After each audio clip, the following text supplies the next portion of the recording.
Dans son allocution de circonstance, le chef de l'État a vivement félicité les bénéficiaires de l'APSEF pour le sérieux qu'ils ont mis dans la gestion des fonds qui leur sont alloués et s'est dit séduit par l'enthousiasme avec lequel ce produit a été accueilli.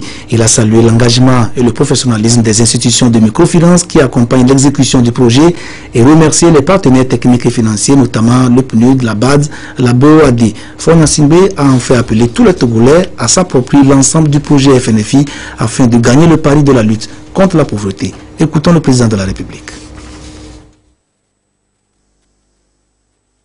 Monsieur le Premier ministre, Monsieur le Président de l'Assemblée nationale, Mesdames et Messieurs les ambassadeurs, chers amis partenaires,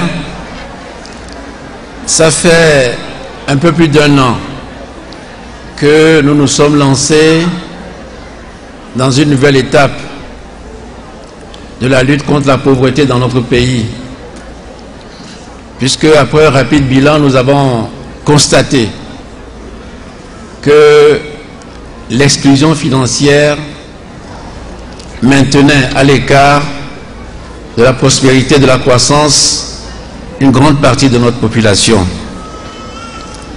Et après des études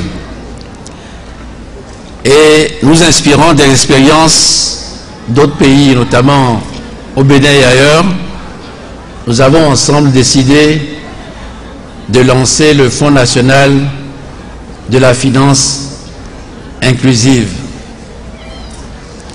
Un peu plus d'1 an après ce lancement, je crois que aussi bien le bilan dressé par la ministre du Développement à la base, les témoignages venant des femmes actrices de cette lutte contre la pauvreté, venant des chefs traditionnels qui se sont impliqués dans cette bataille.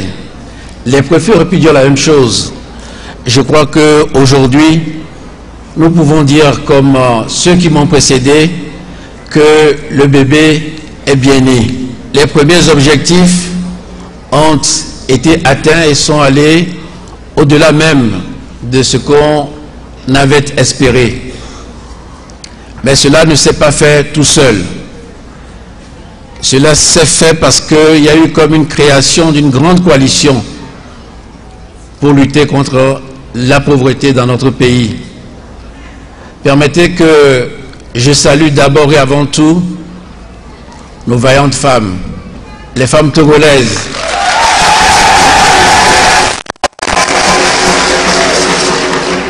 Les femmes togolaises qui ont prouvé et qui prouvent chaque jour que quand on leur fait confiance, on n'est pas déçu.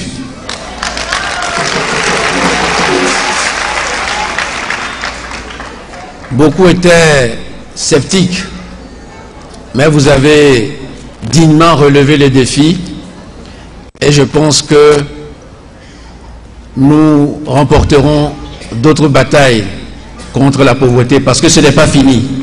Ce résultat n'aurait pas pu être atteint sans le concours de nos partenaires, notamment la BOAD, qui a accepté d'accompagner le gouvernement togolais et qui a complété l'effort initial qui était le nôtre et qui continue encore de nous accompagner.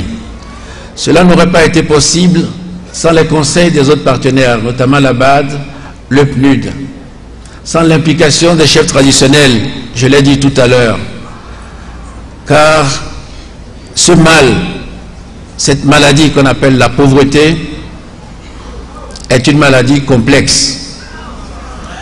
Et vous, qui, dès le départ, avez cru dans cette vision, avez pris votre courage à deux mains et avez entamé le combat, vous êtes les devancières.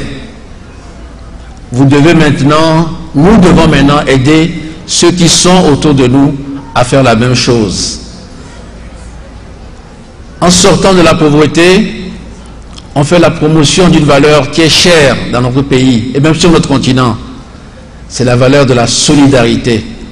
Vous avez formé des groupes solidaires qui vous ont permis de difficilement rembourser les 30 000, mais vous l'avez fait. Cette valeur-là, nous devons la promouvoir pour que ceux qui autour de nous, les villages qui ne sont pas encore couverts, que ces villages-là soient touchés par le Fonds national de la finance inclusive.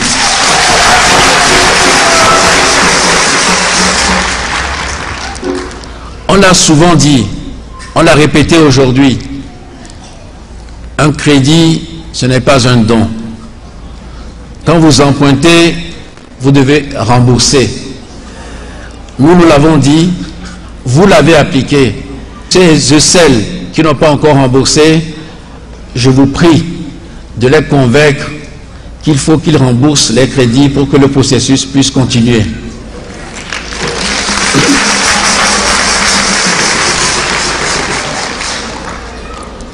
Au besoin, il faut les aider par la persuasion. Joignez-vous à nous, joignez-vous aux partenaires, aux prestataires de services financiers et au ministère pour les convaincre de rembourser. C'est une bonne discipline. Parce que ne pas rembourser, c'est retomber dans la marginalisation, dans l'exclusion financière. Si vous n'arrivez pas à rembourser les 30 000 au bout de 6 mois, vous risquez de ne plus avoir de crédit. Même si on vous donne, vous allez être obligé de vivre caché, en vous cachant, en essayant d'échapper à vos créanciers. Donc je compte sur vous. Maintenant que vous avez pris les 30 000, vous avez remboursé, vous êtes dans la chaîne, vous êtes là, dans la coalition, et nous devons ensemble convaincre les autres. Je voudrais aussi compter sur vous, mes chères sœurs, pour que nous puissions corriger aussi les défauts du système, car il y en a, aucune œuvre n'est parfaite. Au début de l'opération, nous avons entendu certaines personnes se plaindre. Quel est exactement le taux? C'est 1000 francs, c'est 2000, c'est 2500. Et les missions ont été envoyées sur le terrain. Cela a permis de limiter les dégâts. Mais tant qu'il y aura une seule personne malveillante qui voudra prendre plus que nécessaire, nous devons continuer à dénoncer cela. Et c'est vous qui devez le faire. On n'a pas le droit de vous demander de donner plus que ce qu'il ne faut. Quand on dit 1000 francs, c'est 1000 francs. Quand on dit 2000, c'est 2000. Quand on dit 1000 francs, on ne prend pas 4000 pour gagner 3000 et donner 1000 francs au Fonds national de la finance inclusive. Ça, nous ne voulons plus le voir. On ne peut pas profiter du malheur des plus faibles.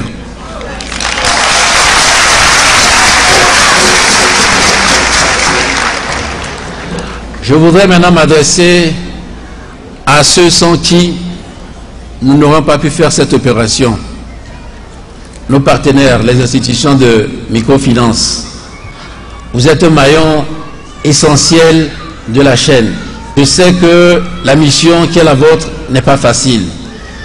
C'est pour cela qu'en plus des fonds qui sont mis à votre disposition, il y a un accompagnement logistique qui est fait à travers les motos, les ordinateurs, peut-être même les voitures. Mais votre travail doit être professionnel et rigoureux. Le directeur de l'IMF ne peut pas dégager sa responsabilité si dans une préfecture, son employé se comporte mal. Quand l'information parvient, vous devez être les premiers à sanctionner ou à corriger. Parce que c'est un sacrifice que nous faisons. C'est une confiance que nous plaçons en vous. C'est une confiance que les populations ont en vous. Et quand il y a des employés indélicats, ils doivent être dénoncés. Si vous ne le faites pas, cela va entacher la réputation de votre institution. Et pour l'instant, nous nous sommes contentés de regarder les dysfonctionnements. Mais demain, nous allons devoir sévir. Parce que vous avez vu le président de la BOAD, je pense qu'il tient à recouvrer les fonds qu'il a mis à notre disposition. Donc, nous aussi, nous tenons à ce que les fonds mis à votre disposition puissent être remboursés pour que le processus puisse continuer. Et sur ce, je serai intraitable.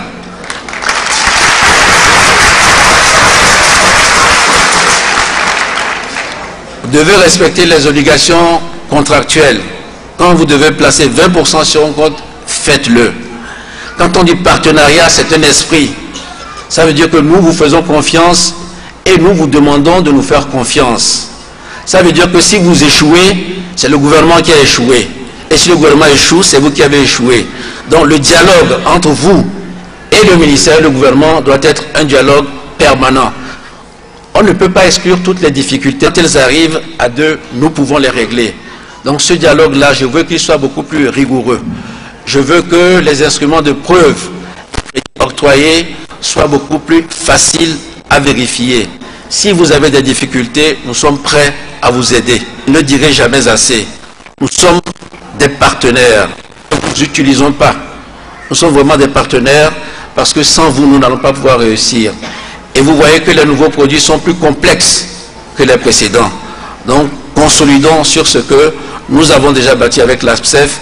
Mes chers amis du Fonds national de la finance inclusive, je vous félicite parce que vous avez travaillé d'arrache-pied. Les défis étaient importants, les critiques aussi étaient là, mais vous avez réussi l'essentiel. Et en m'adressant aux institutions de microfinance, je pensais également à vous. C'est à vous aussi de les aiguillonner. C'est à vous de leur demander les documents qu'il faut pour que vous puissiez faire votre travail. C'est à vous de pouvoir diffuser les bonnes pratiques. Je sais qu'il y a des institutions de microfinance qui se comportent très bien. Peut-être qu'elles sont dans des zones plus faciles, mais en tout cas, elles se comportent très bien. Ces bonnes pratiques-là, il faut les partager, il faut les diffuser. Les performances qui sont bonnes, il faut le faire savoir. Celles qui sont mauvaises, aussi, remontez-les. Comme j'ai dit, c'est une bataille qui est difficile et c'est seulement dans un esprit de partenariat, de complémentarité, d'entraide que nous allons pouvoir relever le défi. Aujourd'hui, c'est la BOAD. Si demain, les fonds sont récupérés à temps, il y aura d'autres partenaires qui vont venir. Donc, sur le long terme, nous tous, nous sommes gagnants. Les bénéficiaires sont gagnants, les IMF sont gagnantes, le gouvernement aussi est gagnant. C'est pour ça aussi que je veux vous assigner une autre mission. Je suis très content des résultats obtenus, mais je suis un peu sur ma faim. Et j'espère que la prochaine fois, au moins jusqu'à la fin de l'année, tous les villages du Togo seront couverts. Parce que dans tous les villages, le problème se pose. Il faut que nous ayons au moins un bénéficiaire, au moins un, dans chaque village de notre pays. C'est ça aussi la solidarité. Je vais vous libérer en vous demandant que les deux nouveaux produits que nous avons lancés, faire en sorte qu'ils connaissent le même succès que le précédent. AGICEF pour les jeunes, AGRICEF pour les agriculteurs. Demain, nous aurons aussi d'autres produits. Parce que, je le répète, le phénomène de la pauvreté est très complexe. Mais si nous ne le corrigeons pas, ce qui nous guette, c'est ce qu'on voit dans certaines régions ou dans certains pays de la région. Et la forme la plus extrême des conséquences de la pauvreté, c'est Boko Haram.